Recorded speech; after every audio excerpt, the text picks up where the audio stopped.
നസ്രത്തിൽ യേശുവിനെ തിരസ്കരിക്കുന്നു. ലൂക്കോസ് 4:14 മുതൽ 30 വരെ.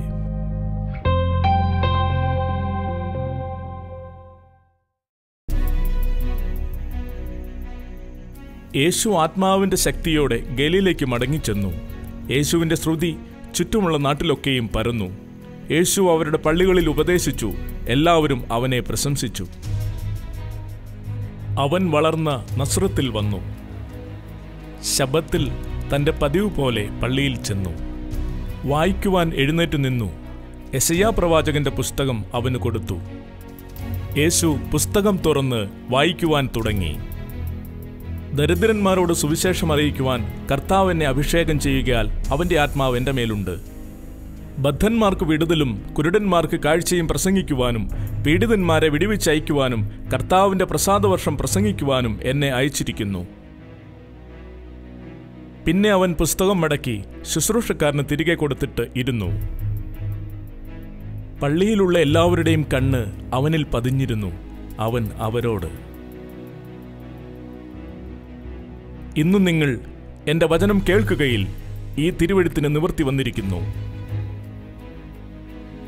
എല്ലാവരും അവനെ പുകഴ്ത്തി. അവൻ്റെ വായിൽ നിന്നും പുറപ്പെട്ട ലാവണ്യവാക്കുകൾ നിമിത്തം ആശ്ചര്യപ്പെട്ടു. ഇവൻ യോസേഫിന്റെ മകനല്ലയോ?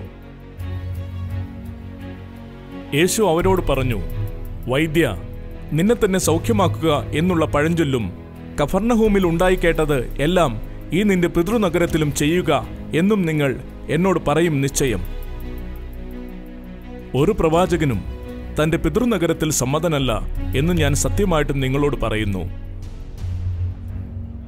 ഏലിയാവിൻ്റെ കാലത്ത് ആകാശം 3 ആണ്ടും 6 മാസവും അടഞ്ഞിട്ട് ദേശത്തെങ്ങും മഹാക്ഷാമമുണ്ടായപ്പോൾ ഇസ്രയേലിൽ പല വിധവമാർ ഉണ്ടായിരുന്നു എന്നു ഞാൻ യഥാർത്ഥമായി നിങ്ങളോട് പറയുന്നു.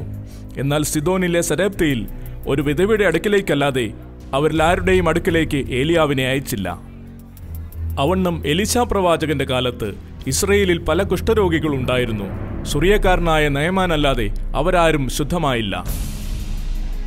പള്ളിയിലുള്ളവർ ഇത് കേട്ടിട്ട് എല്ലാവരും കോപം നിറഞ്ഞവരായി എഴുന്നേറ്റു.